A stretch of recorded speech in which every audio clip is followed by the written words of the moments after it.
The return of the ANC's national conference. And remember, it was quite unprecedented that the work of the conference or the business of the conference was not finished at NASREC last year.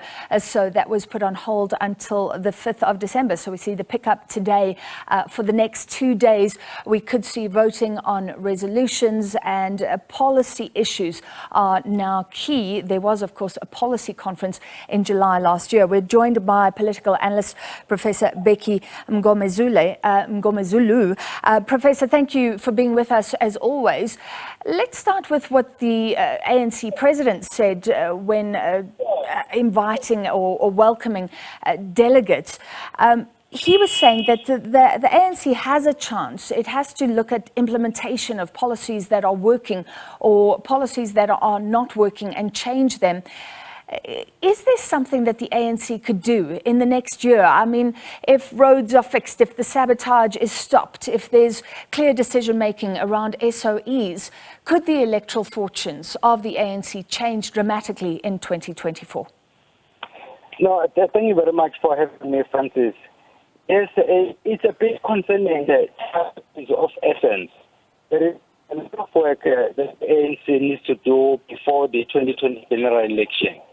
If you recall, the results of the 2019 general election and the results of the 2021 local government election did not, in fact, augur well for the organization.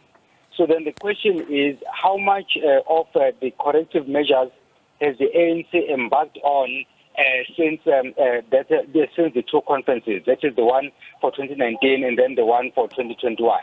If very little has been done, then it means that the ANC will face a mammoth task in changing tones between now and 2024, because as I said, time is of essence.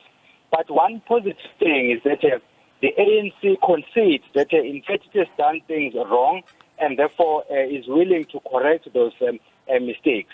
But then talking about something and doing it are two different things. So as much as it is appreciated, the leadership of the ANC through its leader, President Ramaphosa, is admitting that things have gone wrong. That is enough. What the party needs to do then is to embank the corrective measures immediately. I'm really shocked that the step-aside resolution, which is one of the main issues that has further divided the organization, seems to be gaining currency. There are provinces pronouncing that they want to retain it. Why would you retain something that is not giving you the results that you intended? Mandela himself, in fact, is on record saying that if you are a leader, you cannot persisting on something which you know is unachievable. So in this case, the step-aside resolution is not assisting the renewal agenda of the ANC. Yeah. So then the question is, why do you retain such a resolution? So those are some of the questions that most people will be asking in 2024. However, the ANC has been trying to renew. This step-aside resolution is part of that renewal project, and you could argue that South Africans are fed up with corruption. The step-aside resolution was an attempt to clean up. Can it be just thrown out now willy-nilly? In principle, the step-aside resolution makes sense. The manner in which it has been implemented has achieved the direct opposite of what it was intended to achieve. For instance, there is a feeling that it is being used to patch us once that political divide. So if this is the case, why don't you then sit and say, let's put it on ice and establish the extent to which it is assisted to achieve our goals?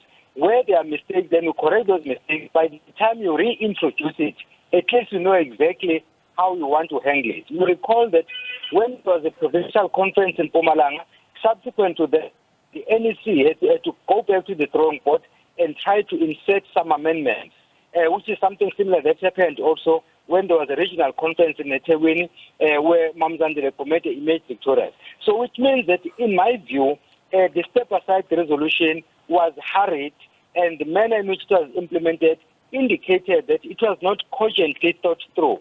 So it is for that reason that my view is that if the ANC is serious about the renewal agenda and dealing with corruption, come up with a resolution that is going to assist you as an organization to rebuild yourself, and then, of course, regain the confidence of the voters, not just members of the ANC, but the general public out there. At the moment, the picture that is painted about this step-aside resolution is not a close one, not within the organization, and also not outside the organization. So that is why I feel that maybe it's time to put it on ice, try to fine-tune it. By the time we introduce it, you know exactly what we are trying to do with that particular resolution. All right, Professor, the sound isn't great, but let me throw in one more question. Any resolution on energy will be critical. Everybody will be looking at the wording. There has been this tension between those who feel that the minister in charge, Gwede Mantashe, has held up renewable energy projects, and there are others who agree with him that we need baseload energy. Maybe we need to keep coal to a certain extent. We need more oil and gas exploration. We need to get in on the act. The policy as it stands doesn't discount renewables, but it speaks about other measures. Could we get any clear direction here, or will it be open-ended to allow government to pretty much stick to what it's been doing and try to resolve the crisis? You know, I would have said that the only the document that the ANC be deliberating upon will be the energy one, because it is at the core of the future of this country, and also at the core of the future of the ANC itself. Because for as long as there is load shedding, the ANC will try anything and everything possible to market itself, but it is not going to succeed in this regard. Because people are fighting load shedding with the governing party, even though we all know that it doesn't really mean that it is only the ANC that is to blame for this. But by virtue of the fact that the ANC is the governing party, then the general public out there will argue and say the ANC failed us. So in this case, view is that if there is one policy that should then get more airtime,